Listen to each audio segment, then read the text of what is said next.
Alright, so good evening everyone. Hindi ko lang kung paano ako mag-start eh. Anyway, so salamat sa Panginoon sa privilege na kayo po ay aking makasama sa gabi pong ito at nakabisita po ako dito sa inyo pong church. And sa pagbisita pa lang po ay ako po'y busog na. Okay? So, syempre ay natutuwa ako sa inyong gawain dito kahit nakapagkwentuhan namin ito ni Brother Radel. And natutuwa rin ako sa bata kanina, napaka-lupit mag-pray. No? Bata pa lang. Nag-observe ako eh. Siyempre, para may pabaon ako ikukwento doon sa mga, para ma-challenge din sila. Alright? So, gaya nga po na sabi ng Panginoong Isus, he that an ear to hear, let him hear. Okay? So, habang may mga tenga pa tayo na malinaw pa sa pakikinig, ay makinig tayo ng Word of God. Sabi nga po, ito yung pinakamahirap na part, pinaka-importanting part, pero pinakamahirap. Sabi, what? Ano kaya yun? So, ganito yun. Kasi, sa totoo lang po, mahirap makinig. Gusto natin lagi tayo magsalita. Okay? Pero hopefully sa gabing ito ay yung puso natin, ating isipan, hindi lang tayo present, yung ating body, also nawa yung ating mind and ating heart ay present sa gabi pong ito. Okay? So, niya po, salamat kay Pastor sa opportunity sa inyong church na makapag-speak po sa gabi ito. Ako po ay talaga pong tubong Batanggenyo. Okay? So imagine, from Batangas, napadpad ako dito sa Alabang. Kalooban talaga ng Panginoon yun kasi alam ng Panginoon na may mga souls niya sa Genpac na nag-aantay. Nagkataon ay same ng pangyayari. Habang nagsusulat si Pastor ng letter, si Pastor Ed ko dun sa Jaire, nagsusulat din ng letter. Okay? So kasi, magpapasa na rin dapat ako resignation. Ganun din yung frustration ko. Matagal din po ako sa Genpac na hindi nag-Sunday off. Ilis ko muna yon kasi sabi nila pag sa BPO, ganun lang muna to talaga. Pero sa biyaya ng Panginoon, pag Sunday, pero alam na nilang pastor ako, alam ng TL, kato lang natapat ako sa TL na hindi maka-Diyos, mga ganun. Pero nag-request ako na TL baka pwedeng mag-out ako ng 5 p.m., hindi na ako mag-lunch para makahabol lang ako sa evening service. So binabiyahe ko from Malabang to Bacoor. Alam niyo naman, sa Pote Road, traffic malala, kaya hanggang sa Pote, hanggang doon na. Pero sa biyaya ng Panginoon dito, binigay ng Panginoon kasi nga, mayroon pa siyang pinapagawa sa amin ni Brother Radel. Pero yun nga, huwag na po natin patagalin kasi kung sa totoo lang ay ang dami pang gustong kwento pero yung oras ay maramot sa atin. Okay? So sabi nga ng tiyuhin ko, no, may gusto nun mga pero ang oras maramot kasi mamaya, imagine mo, 8 na, after po pala nito kami babiyahe pang Batangas. Okay? So, talagang nilaan namin ng time nito para makasama namin kayo and at the same time ay share ng salita ng Panginoon. Please pray for me as I speak the Word of God tonight. 3 main thing lang po yung pag-preach ng Word of God. Pinaka-tatlong natin. First is to exalt the Lord Jesus Christ. The second one is to encourage every believers. And the last one is to evangelize the lost. Okay? So sa gabing pong ito, wag na po nating patagalin. May request everyone to please stand up and let's open our Bible in the book of Matthew chapter 5. Okay? The first book sa New Testament. Okay, written ni Apostle Matthew. Say amen pag nakita na. Very familiar verse mga kapatid. Matthew chapter 5 verses 13 to 16 and after that, we jump tayo sa Philippians chapter 2 verse 14 to 15. Okay? Again, Matthew chapter 5 verse 13 up to 16. Amen. All right. So, let's read it responsibly. Verse 13. Okay? Ako muna po sa verse 13. Ye are the salt of the earth, but if the salt have lost its savor, wherewith shall it be salted? It is then spoiled good for nothing, but to be cast out and to be trodden under foot of men. Verse 14. You are like the root, a city that is set on a hill, cannot be hid. Neither do men light a candle and put it under a bushel, but on a candlestick, and it giveth light unto all that are in the house. Let your light so shine before men, that they may see your good works, and glorify your Father which is in heaven. Okay, let's jump sa Philippians chapter 2, verses 14 to 15. Anong book bago mag-Philippians? Alright. After Philippians, Alright, sige. Bigla may pa-Bible quiz na. Okay, Philippians chapter 2, verse 14 to 15. Verse 14, do all things without murmurings and disputings. Lahat tayo sa verse 15, that you may be blameless and harmless, sons of God without rebuke, in the midst of crooked and perverse nation, among whom ye shine as lights in the world. Let's bow our heads, close our eyes, and let's pray. Lord God, thank you po sa inyong mga salita namin po nabasa sa gabing ito. And nawa, Panginoon, kayo po makita sa gabing ito, Panginoon. And ang Holy Spirit, Lord, siya may enlighten, mag-empower sa bawat isa po sa amin, Panginoon. Use me, Lord, as your servant to speak your holy word tonight, Panginoon. Naway mataas at may madakila ang inyong pangalan sa gabing ito and maibaba lang ang aking sarili, Panginoon. Thank you, Lord. Ito lang po aming panalangin at pasalamat. Just name we pray. Amen. Okay? So, pinag-pray ko po ito, mga kapatid. Sabi ko, Lord, guide me or lead me kung anong nararapat kong i-share sa gabing ito. Siyempre, sa dami, di mo alam kung ano. Sabi ko, Lord, di ko alam muna. And since itong May, sinelebrate natin is yung Labor Day. Tama? Marami nag-OT niyan. Isa na ako, no? Okay? So, yung importance ng pagtatrabaho. Okay? And sa gabing ito na na-mention po dito sa verse Matthew chapter 5, verse 13 to 16, bigyan ko po ng title po ito, mga kapatid. Palipasin muna natin dumaan. Okay? Naalala ko nung kasagsagan ng kampanya, grabe, pag-ibig, dadaan mo. Stop muna tayo, then tuloy ulit. So, minsan ay nakaka-distract, no? Anyway, so, mga kapatid, meron pong work na nakapagbibigay ng walhatian sa Panginoon. Hindi lahat ng work ay nakapagbigay ng glory sa Panginoon. So, sa gabing ito po ay pretty pong pag-uusapan. Ang title po nito is Workplace Witness. As we know, mga kapatid, as Church of God, the primary work is to share the gospel, according to Matthew chapter 28. And then, sa gabi ito natin pag-usapan, yung workplace witness.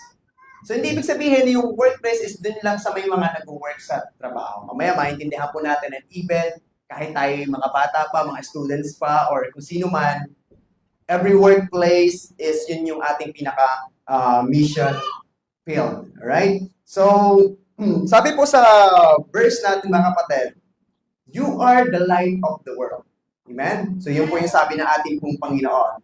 So, kahit nasa office tayo o nasa classroom or even nagpapanday ka sa construction site, even sa bahay ka, even retired ka, housewife ka man, tandaan po natin, yan, o kaya nagsiserve ka sa community, SK ka man o kung ano man, tandaan natin, yan ay, diyan tayo nilagay ng Panginoon para makapag-witness. Amen? So, let's be clear, mga kapatid, na most of the people, mga kapatid, sa panahon nga, lalo ngayon, yung mga kung saan tayo nag-work, syempre, nag-invite tayo. Tandaan, at first, hindi sila atin ng church service. Syempre, lalo kung ikaw ay bago pa lang, hindi ka pa masyado makapag-share ng gospel, first na ginagawa mo, invite sa church. Minsan, sa unang invite mo, hindi mo agad yan makapunta. Okay? Pero tandaan, yung mga ini-invite natin, ang ino-obserbahan nila sa atin yung buhay natin. Okay? And syempre, yung attitude din natin, integrity, mamaya madidiscuss din po natin yan, and how we respond under pressure. Minsan kasi pag may pressure na, dito lumalabas yung ating old nature eh. Tapos magulo, kanina okay yun ah. Okay, so yun yung mga tao doon nakatingin sa atin, mga kapatid. So sa gabi pong ito, tatlo lang pong aking ibabahagi sa inyo. Okay? Patungkol po dito sa workplace witness. Okay? So sabi nga, your workplace is your pulpit. Okay? And then your character is your sermon. And your conduct is your message. Hindi mo kailangan na ikaw ay maging pastor para makapag-preach lang. Okay? Kasi tayo as believer in Christ ay ang mga tao nakatingin sa atin. And every one of us is a witness. Tayo talaga yung mga totoong witness ng Panginoon. Amen? Hindi. Anyway, so especially sa work na kung saan tayo nilagay na ating Panginoon. Kaya nga sabi niya sa Matthew chapter 5 verse 14, sabi niya, ye are the light of the world. Take note, light. Okay? Inalintulad tayo sa light. Siyempre, sino ba yung light of the world? Una, siyempre, ang Panginoon, Jesus. Siyempre, as follower of the Lord Jesus Christ, tinawag niya rin tayo na light of the world. A city that is set on a hill cannot be hid. Meron bang city na nakaset sa hill tapos nakatago? Siyempre, pag hill nasa taas yun, kitang-kita ka. Sabihin, kitang-kita tayo ng tao at alam tayo na tayo mga Kristiyano. Amen? So, yung mga kaibigan natin, mga kapatid, ay nagmamasid sa atin. Tinilingan tayo, bawat kilos natin, mga co-workers natin, even yung boss natin, yung employees. So, hindi man sila nagbabasa ng Bible, pero binabasa nila tayo. Again, sabi na Apostle Paul, tayo po yung living epistle. Open book. Okay, ito talaga yung open Bible. Well, may mga Bible na open Bible na. So, yun yung gamit ko study Bible yun, open Bible. Pero tayo, as believer in Christ, tayo po yung binabasa ng tao. And nakadepende po dyan, what they say sa atin, either draw them closer to Christ or push them away. So, yun. Nakadepende po sa atin, mga kapatid, na pamumuhay kung sila ay mapapalapit sa Panginoon or dahil doon, mapapalayo sila. Amen? So, naalala nyo, ewan ko kung familiar kayo sa buhay ni Mahatma Gandhi. Mga kapatid, nasa introduction pa lang tayo. Okay, mag-alala. And, naman, alam niyo si Mahatma Gandhi, noong time na dumating sa punto ng buhay niya, gusto niyang makilala si Jesus. Na-clear siya eh. Siyempre, nag-start naman niya sa curiosity eh. Okay? Magandang curiosity ang na-experience yung time na yon. Kaso nga ang masama, di napadpad siya sa isang Christian church. Doon siya napadpad doon sa church na yon, na kung saan na dapat makilala si Jesus Christ. Pero dahil doon sa church na napuntahan niya, natisod siya. Sabi niya, ganito pala yung mga Kristiyano. Di mas mabuti pa pala yung mga Hinduist. Yun, bumalik siya sa Hinduism. Hindi siya na-convert. Sayang. Opportunity na yun eh. Sayang, no? Sana napadpad sila dito. Hopefully, ganun tayo kasi may mga ganun churches na maka-Diyos lang pero malayo sa mga sinasabi. Okay? So, sa gabi ito mga kapatid, the first point na nais ipabatid sa atin ng Panginoon sa gabi ito, bilang light of the world, and syempre sa workplace natin, na maging witness talaga, hindi lang basta witness, maging effective and efficient witness, first, shine your light at work without being overbearing. Ano ibig sabihin noon? But ulitin natin yung verse na binasa natin, at habang binabasa natin, i-analyze din natin, ye are the light of the world. A city that is set on a hill cannot be hid. Neither do men light a candle and put it under a bushel. Meron ba sa inyo na nagsindi ng kandila, nilagay lang dun sa pinaka-bowl? So, nakaganyan lang. So, pag sa baba, maliit lang yung niya, makukuha niyang yung light. So, syempre, ilalagay yan sa candlestick. Kasi dun sa Israel, may mga candlestick talaga. Okay, lagayan talaga ng kandila, mga kapatid. And sabi diyan, let your light so shine before men that they may see our good works and glorify your Father which is in heaven. And take note, we live in a dark world. Okay? Sobrang sama ng mundo. Simula na nagkasala si Ibn Adam, yung mundo natin talagang sumama. At sa pasama talaga. Okay? Kung babasahin niyo rin yung Bible, lalo't nasa last of the last days na tayo, ang masama lalong sasama, ang mabuti lalong magpapakabuti. Ang mahirap na yung mabuti, naging masama rin. Ako po. No? So, wag naman ganon. Okay? So, in many workplace, mga kapatid, kung nasaan man tayo, merong moral compromise. Sobra. Nino-normalize yung mga masasama. Di ba merong verse sa Isaiah na yung masama, ginawang mabuti. Yung mabuti, ginawang masama. Okay? Yun yung nangyayari na ngayon. Sa US, dahil nga liberal, pag ikaw ay nalaman na hindi ka virgin, tatawanan ka. Ganun sa Okay? Buti-buti nga sa ating dito, kahit papaano pero kita nyo ngayon, sobrang lala talaga. Manood kayo. Gusto nyo may stress? Manood kayo ng balita. Okay? So, ka talaga, sobrang daming mga bad news. Okay? So, yung dinonormalize din yung lalaki sa lalaki, di ba? Babae sa babae. At talagang meron moral compromise. Nagiging nino-normalize na rin yung pagmumura, di ba? And then meron mga bitterness, yung pait, yung sama ng loob, di ba? And selfish ambition. Meron din yung mga selfish ambition para sa sarili nila lamang. And spiritual indifferences. Kung titingnan nyo kung sa spiritual aspect, makikita nyo talaga yung pagkakaiba. Kaya nga mga kapatid, nilagay tayo ng Panginoon kung saan man tayo to be the light. Okay? So, ano ba yung first day na nilikha ng Panginoon? Di ba may darkness, yung mundo ng time na yun, na ano sa kadiliman, sabi ng Panginoon, let there be light, and there was light. Amen? And tayo mga kapatid, tayo liwanag ng Panginoon dito sa mundong ito. At ang liwanag, hindi dapat tinatago. Alam ba sa school nyo, alam ba sa work nyo, na kayo mga Christian, baka malaman nila ako eh. Unless lang may tinatago kang kasalanan. Okay, takot ka talaga. Kasi, mapupulaan ka mga kapatid. Okay? So, kung ang ilaw ay hindi po yan tinatago. And take note, ang light then doesn't make noise. It just shines. Hindi mo kailangan maging maingay, hindi mo kailangan maging bida-bida para masabi ni kay Christian, okay? Kasi ang light hindi nag-iingay. Lumiliwanag lang yun, nakikita na yun. No need na, sabi mo, baptist ako. Okay? Di gano'n, okay? Kasi hindi mo rin kailangan na maging pushy, para pipilitin mo sila maging aggressive, or di kaya self-righteous, pakita na, banal-banal, di ba? Hindi mo kailangan magpakitang tao. Ang sabi, just be faithful. Kung saan man tayo niligay ng Panginoon, be kind. Maging honest, mga kapatid. And syempre, mapagmahal. Para naman, yung mga coworkers natin, o yung mga bisita nyo sa bahay, yung mga classmate natin, makita sa atin, at matanong sa kanilang mga sarili, o mismo sabihin sa iyo, ano yung deep, ano kaibahan sa iyo? Mapapansin nila yung difference. Mapapansin nila. At magtatanong sila, ano kaya meron dito? Bakit siya iba? Okay? Kasi yung pala, siya nga ay anak ng Panginoon. Naalala ko po isang kwento. Kung narinig nyo na to, nakwento sa inyo ng pastor. Na-mention ko na rin ito sa Bible study. Meron isang Christian. Siyempre, goal niya is to witness. Eh, naglasing din. So, may katropa siya na lasinggero. O, di habang naglalaki, pahuray-huray. Maganda yung sabi niya, pare, tanggapin mo rin ang Panginoon sa iyong buhay. Babaguhin talaga, masaya. Sabi ng kumpare niya, pare, ano ba pagkakaiba mo ng Diyos mo sa Diyos ko para sa lasing? Di ba?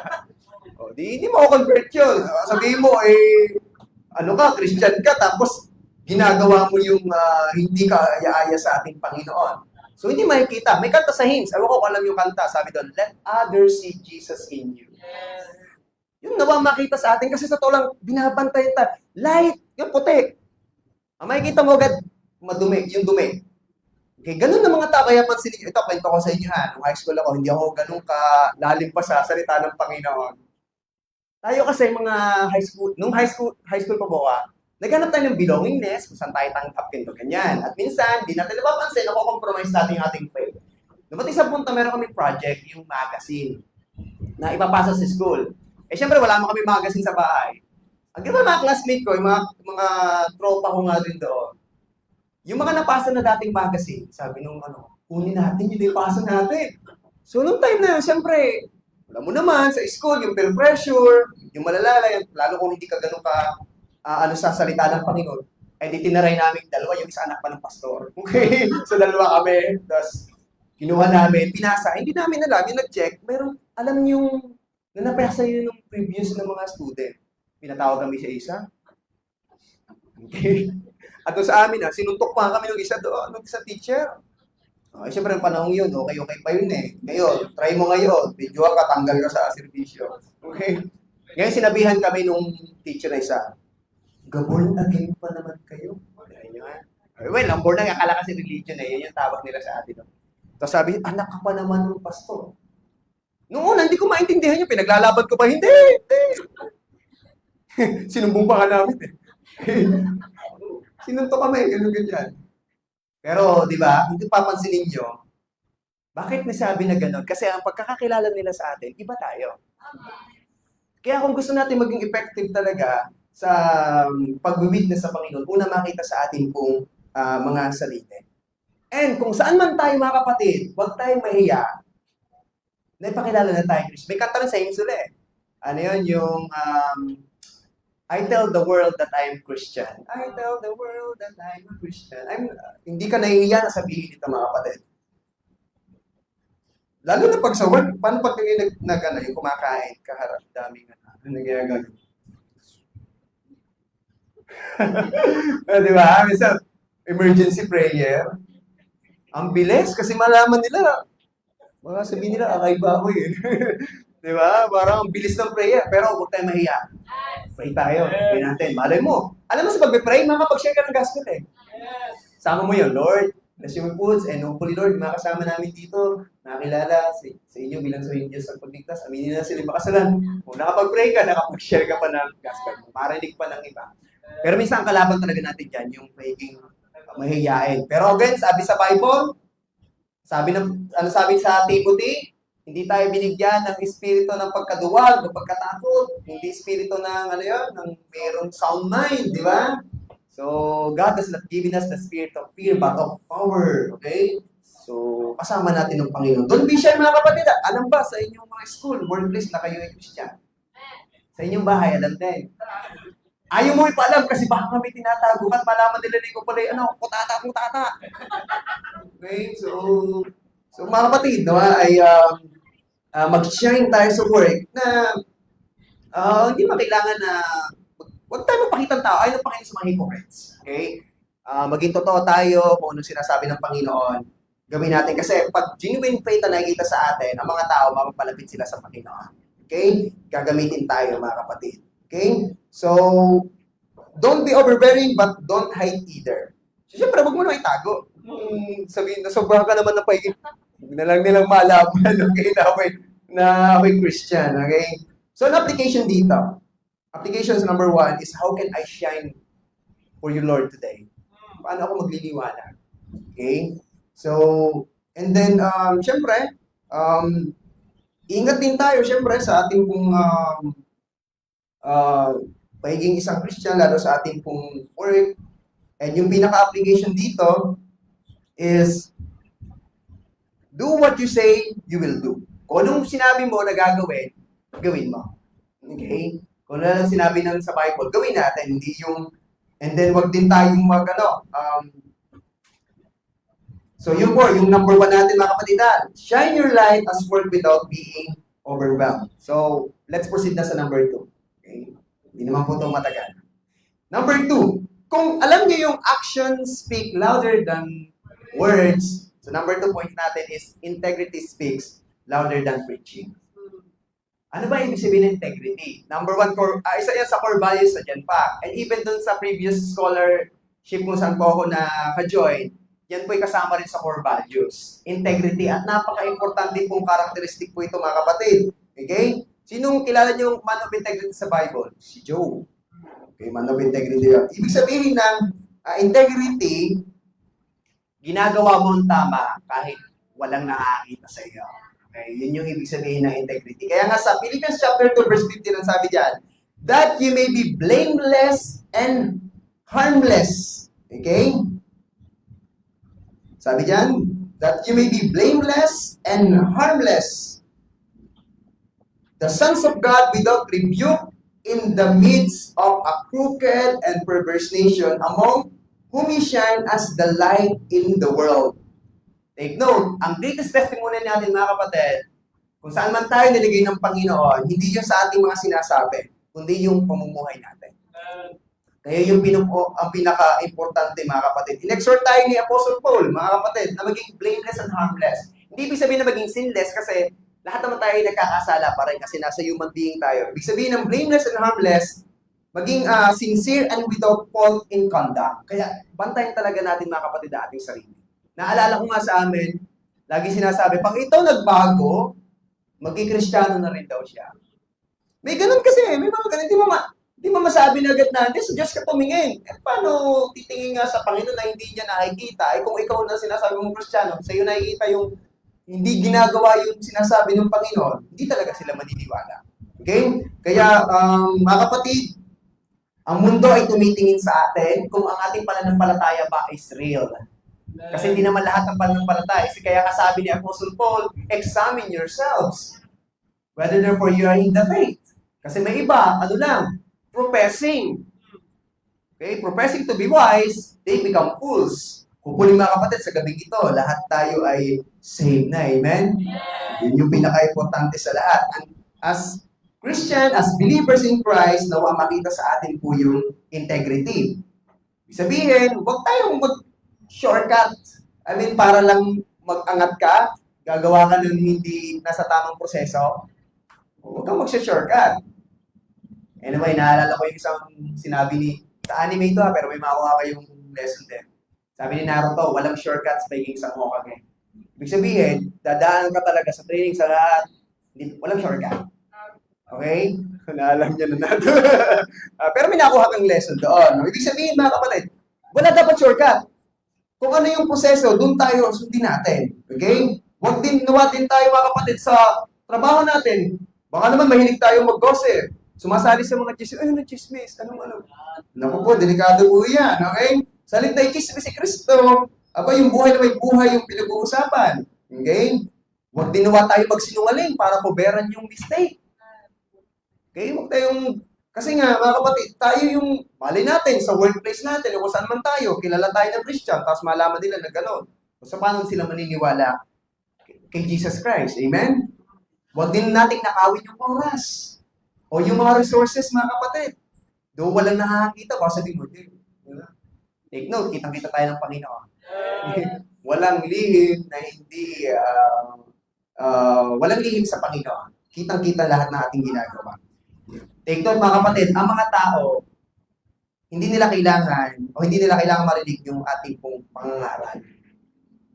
They need to see na pinamumuhay natin ito. Effective kasi yan, yung pinaka-effective sa lahat, mga kapatid.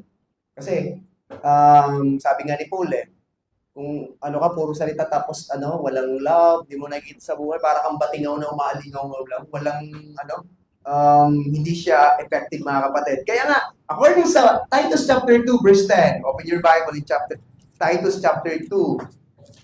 Anong book bago mag-Titus? After Titus, Philemon.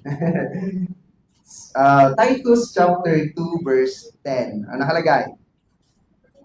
Not furling, but showing all good fidelity, that they may adorn the doctrine of God, our Savior in all things. You know the word adorn? Suotin.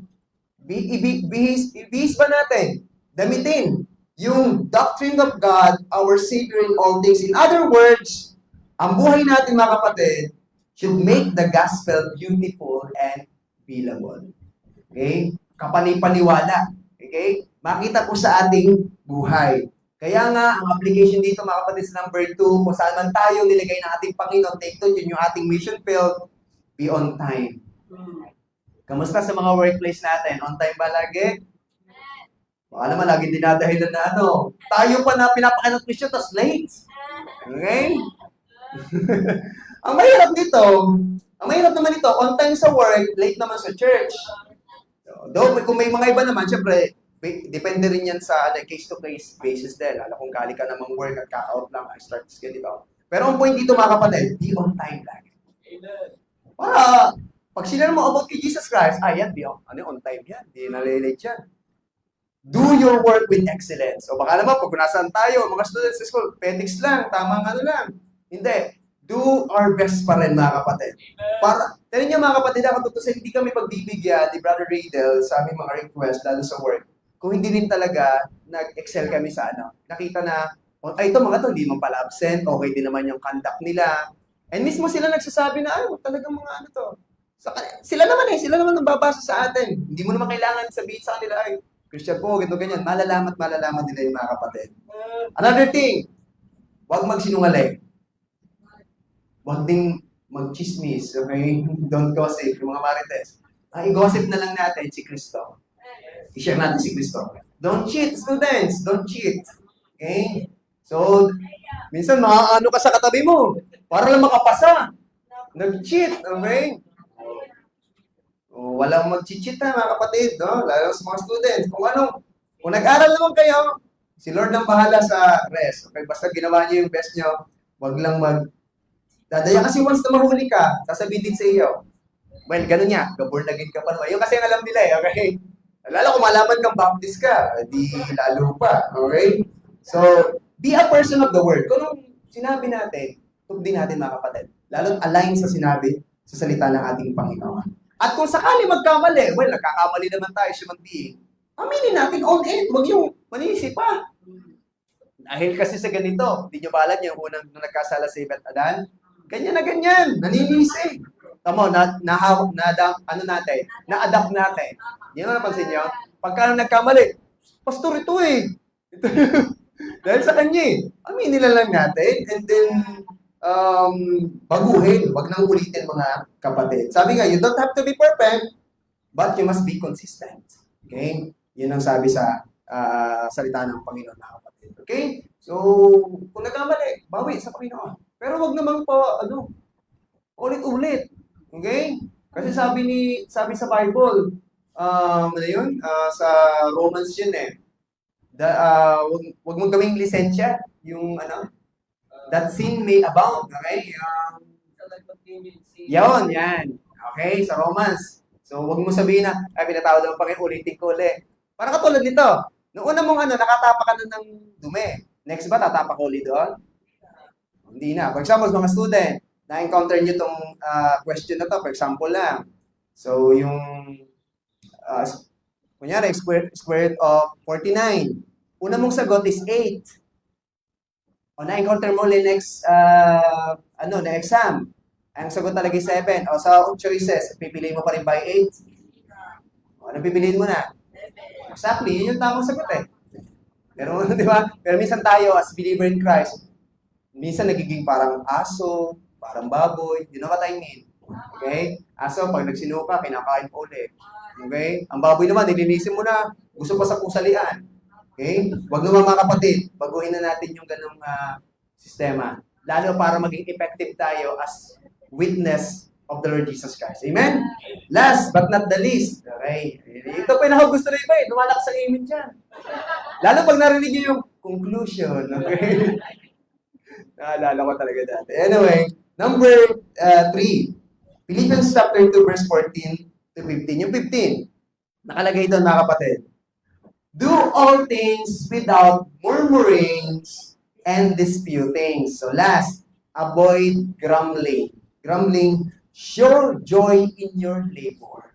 So di ba kung nasa man tayo workplace, as I mentioned nga kanina, sa school man, sa office man, sa bahay man, wag tayo, iwasan nating magreklamo.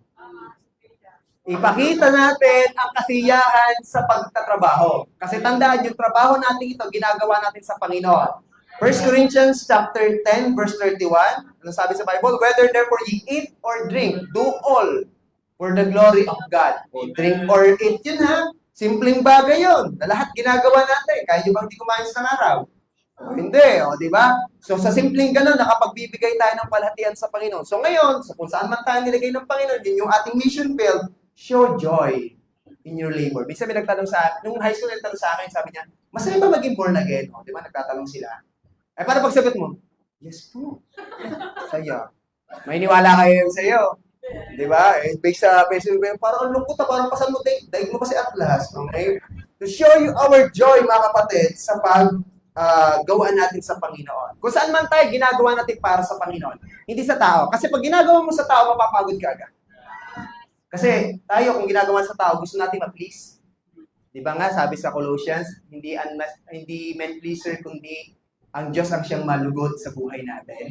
Do it heartily, not unto men, but unto the Lord. Amen? So sabi niya, do all things without murmurings and disputing. Yung murmurings, yung nagreklamo. Disputing, di-dispute. Sa amin, merong word na ganun, dispute. Pag nag-error ka, ipipilit mo, di-dispute mo. Hindi. Minsan, nag-dispute tayo sa Panginoon. Lord, hindi naman, tama naman to ha.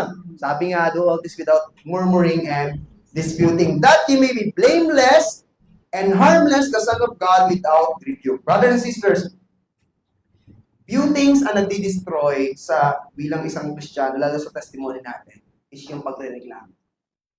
Kaya nga habang inano ko to, Lord, sorry, many times nagre-reklamo sa process, di ba naman bago? Minsan, tapos sa ganyan-ganyan, ay sabi pala dito, do all things without murmuring. Ginamit all things, not some things. Malinaw naman, huwag natin baguhin. All things eh. Di ba? O wag, hindi lang, baka sabihin nyo, reklamo lang po ako dito kaunti lang Sabi nga, without all things, wag magreklamo. Okay? Without murmuring or arguing. Our attitude, mga kapatid, speaks volume. Yung attitude talaga natin, mga kapatid. Okay?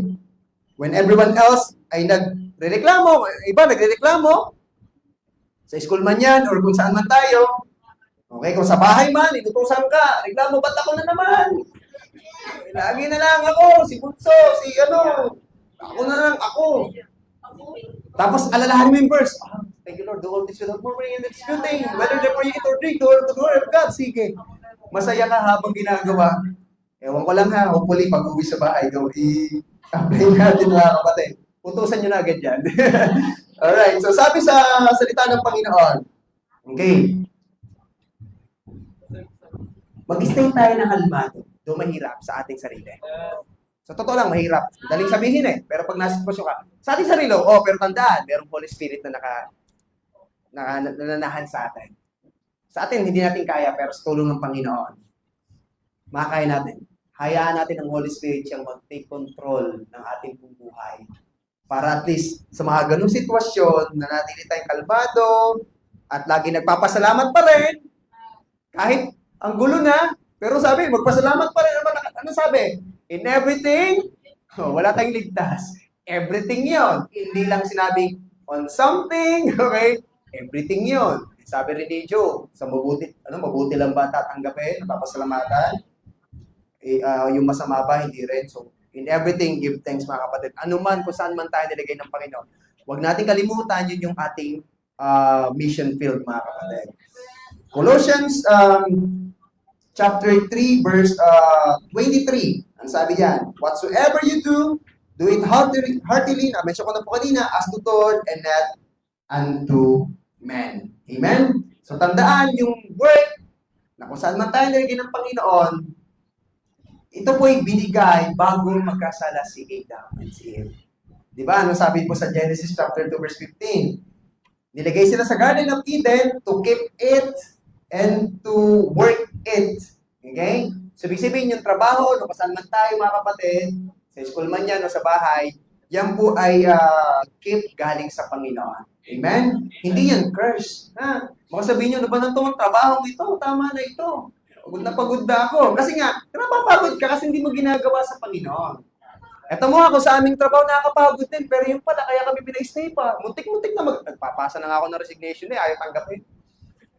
Oo, pinapasa ko na. Ano bang reason ko last time? Kaya ipapasa ko na is mag-stay na ako sa Batangas, tapos ay yun yan, nabago bigla yung ganyan-ganyan. Yun naman pala, may magandang plano ang Panginoon pa. O yun, binigyan ng satsa. Kanina, inaanula ako ni TL, parang binibigyan ako ng pressure. Sabi niya, pag naiba na yung TL, mukhang hindi na. Sabi ko sa kanila, si Lord na po ang bahala. Bigla na pa-amen sila. Di ba? At saka iba mga kapatid, lalo pagka nakita sa atin talaga ang Panginoon sa ating buhay. Kwento ko lang sa inyo sa Genpac ko. Ang nila, ang tag dito, ang pagkakala sa amin talaga niya, mga Christian. Imagine mo, magla-lunch lang kami ha. Ang sabi nila, mag-Bible study kayo. Pero lunch lang yon. Ang akala nila, every time na kami magkasama, ay naging Bible study, mas okay na yung ganung bansa. Kaysa naman sabihin niya, mag-iinom naman kayo. Di ba? Magsisige na naman kayo. Okay na ganung bansa. Kasi sila nakakikita, ay talagang iba tong mga to. Kasi nga, sa Panginoon. Okay? Application, para dito sa last point natin. Pasalamatan natin ng Panginoon kung ano merong trabaho tayo. Amen. Sa bahay man yan, o what? Yung mga housewife pa, baka sabihin nyo, housewife lang hindi. Mahirap maging nanay. Ha? So, trabahong ginagawa sa Panginoon. Kahit doon pag lang papalit ng diaper, ginawin mo para sa Panginoon. So, kasi nga, all things, di ba? Gawin natin sa Panginoon. And kahit yung hindi mo siya dream job, pasalamatan mo pa rin. Hindi man align dun sa course na tinapos mo. Katulad ko po, aking course po talaga is sa education. So, nilagay naman ako ng Panginoon sa Genpac. Okay? Okay lang yun, kasi nagagamit pa rin naman sa Panginoon. Goods lang yun. And then, huwag tayo mag-join sa mga gossip, o yung mga complaint, na makita tayo na kakaiba. Hopefully, ma-apply din natin talaga, mga kapatid. Even din sa amin, nag-work. Kasi mahirap din talaga siya. Pero sa tulong ng Panginoon, makakaya natin. And find joy in serving others through your work. Kasi nga, masaya ka lalo pag ginagawa mo sa Panginoon. Amen? And then, show grace when others are stressed or angry. Kung ang iba ay mga stress na at galit, ikaw, makita sa iyo, napaka-relax Ano kayo meron sa iyo? Si Jesus Christ pala, nagbabible study pala mga to. Atin ako next time. Di ba? Kasi nga nakikita sa ating mga kapatid. Okay?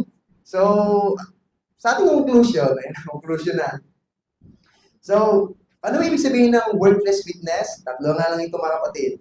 Letting our light shine without showing in people's faces. Yan natin magliwanag. No need na i-ano natin na sarili natin. Makita na yung ating pong testimony. At dahil doon, makilala nila ang Panginoon. Mamuhay din tayo ng integrity mga kapatid. Kahit wala nakita sa atin, di man natin kasama si pastor, gawin natin ang tama. Huwag lang paglinggo, Diyos ko. Pag Lunes hanggang Sabado, disco. Okay? So, kung ano yung ano natin sa Panginoon, kung ano sinabi ng Panginoon, gawin natin. Kasi what we saw, yun yung ating aanihin. Okay? So, pag nagtanim tayo ng good things, aani ng good things. Pag bad things, bad things. Okay? So, choosing joy, mga kapatid, even when the work is hard and people are difficult. Yung kanina, sabi nga yung Chinese daw yung ano. So, kahit daw mahirap yung mga tao kasama, and even yung work ay mahirap, ano pa rin, choosing joy pa rin, na masaya ka sa ginagawa mo. Mahirap kasi pag gumagawa ka nang hindi ka masaya. Amen. Lalo sa pagsamba nyo, kita ko naman ang kasayahan nyo dito. And sabi ko nga kay Riddle, lalo sa gawain ng pinaka-kaunti talaga bilang lagi pag Wednesday. Okay? Sabi nga ng pastor, pag linggo ng umaga, sikat ang araw ng Sunday. Kasi pag Sunday, marami talaga sa church. Matik yun, Sunday morning morning yung aking tinutukoy. Pag gabi, sikat ang pastor, kaya may ilan nilang bumabalik. Okay? Sikat ang pastor pag Sunday ng gabi. Pag Wednesday, sikat si Kristo. Yun, kaunti bumabalik. Yun yung nakakita. Pero kita pa nandito, mga tatay pa, may mga nanay, may pakain pa, okay? So, may mga bata pa. Amen. So, glory to God, mga kapatid. And kayo po blessing din po sa amin. Sa akin, personally, lalo sa gawain na diligay sa akin ng pinagkatiwala sa akin ng Panginoon. So, mga kapatid, hindi natin kailangan maging full-time missionary kasi kung saan man tayo, yun na yung ating mission field. Okay? So, kung saan tayo niligay ng Panginoon, yun yan. Gawin natin ang ating job sa Panginoon. At the end of the day, sabihin natin, I am unprofitable servant. Ginawa ko lang yung nais paggawa ng Panginoon. Okay? So, take note ha. Only one life will soon be passed. But only what's done for Christ will last. Kanta yun. Saints din yan. Tingnan din yan. So, isa lang buhay natin. Gawin natin kung ano yung kalooban ng Panginoon. And dalawa lang naman yan, di ba? Sabi nga ni Joshua, choose you this day whom you will serve. Kung sa tingin nyo ay hindi good sumunod sa Panginoon o gusto nyo sundin yung gods of Amorites, nasa sa inyo. Pero sabi niya, but as for me and my house, we will serve the Lord. Amen? So, nawa sa gabing ito, tayo po napagpala ng salita ng Panginoon as the light of the world. Magliwanag ha. Huwag yung magpunde. Okay? So, ay sundin natin kung anong kalooban ng Panginoon para naman, sa kanyang pagbabalik, we are ready. Amen? Tandaan na, tayo po ay nasa huling, sobrang lapit na pagbabalik ng Panginoon. So, i-maximize na natin yung nalalabi nating buhay, gamitin para sa Panginoon. Mga bata ka man, young professionals, mga students, mga adults, gawin natin ito para sa ating Panginoon. Amen? So nawa ay na-bless kayo ng Word of God sa gabing ito. And sabi sa Bible, hindi lang tayo tagapakinig, kundi tagatupad ng salita ng Panginoon. Mahirap yung tumingin ka sa salamin, nakita mo yung muta ka, hindi mo naman tinanggal. Okay? So, para saan pasok tumingin ka sa salamin? Parang katulad dito, nagbasa tayo ng Bible, nakinig tayo ng Bible, pero pag uuwi, hindi mo naman din ginawa. So, hopefully, sa tulong ng Panginoon, i-apply natin. Para mas marami pang souls. At kita ko sa inyo, very mission-minded talaga. Okay? So, kaya ako'y natutuwa rin talaga. And salamat sa opportunity na ito, testimony ko na ito, mga kapatid, ha? Tapos na tayo sa atin natin, okay? So, sobrang pa ako nagpapasalamat. And nagulat niya ako, halos magkasingitan lang kami na inyong pastor. So, ito lang, hindi naman namin po talaga, ako pastor, hindi ko talaga gusto magpastoran. Ewan ko kung siya, ako kasi, hindi ko hindi magturo. Mahihayin ako eh. Hindi naman sa rating. Hindi, mahihayin talaga ako. Yung before mahihayin talaga ako. Pero kung saan ka mahina, doon ka nilalagay ni Lord para yung strength niya, yung makita. Kasi mahirap yung pag magaling ka na, magiging Lucifer tayo niya. Okay? Baka maging mayabang tayo, okay? So, yun yung kagandahan, no? So, salamat sa Panginoon. Hopefully, marami pa na magpagamit sa gawain ng Panginoon. And continue to include sa inyong prayer. Ako po ay, bali magti 3 years pa lang po kami dun sa Batangas. And sabihan naman po ng Panginoon, may lupa na naman po. Well, siyempre, kung compare natin sa city at sa province, mas mura po talaga sa province. So, well, sa totoo lang po sa Batangas po, sobrang laba po at napakarami po mga lugar na hindi po naabot ng gospel. Hindi naman po kasi naro to na kaya magkagibushin technique. Kaya ko lang sana Oo, wala lang. Pero siyempre, isa lang din yung aking katawan. Hopefully nga po. Natutuwa ako sa inyo. Marami kayong mga katawang na sa Siyempre, kumpara naman dito ay matagal na po kayo sana Kami nagsisimula pa lang po talaga. Pero sabihan ng Panginoon ay magtuloy-tuloy po. Sabi niyo po, this coming week, ito po yung BBS po namin. Nawa po ay payagan yung mga bata at magulang kasi alam niyo po, uso yung dukutan nga. Yung wala bata. So, hopefully, maging maganda rin ang panahon. At pag-pray niyo rin po ang safety rin po namin pag-uwi mamaya. So, yung misis ko po, siya po ay buntis po. Pero kahit buntis po siya, gusto niya lagi sumama sa gawain. Sabi niya, kaysa raw mag-cellphone lang siya sa bahay. Diba? Sabi nga niya, yung baby natin, si Lord na nagbigay. So, siya na bahala dyan. So, sabi ko naman, sige ko, kung yun yung ano mo sa Panginoon. Siyempre, pag-iingat pa rin sa namin. Linggo-linggo po kami umuwi. From Alabang to Batangas to Alabang. And sama niyo sa prayer kasi hindi na namin alam yung future namin dito sa Genpac. And kasi pabago-bago na naman. Pero kung gagamitin pa kami ng Panginoon sa Genpac, for sure, mag-stay pa rin kami sa Okay? So, salamat po muli, kapatid, sa gabi ito. And kalahatian po ay binabalik ko sa Panginoon. Okay? Balik po natin kay Pastor.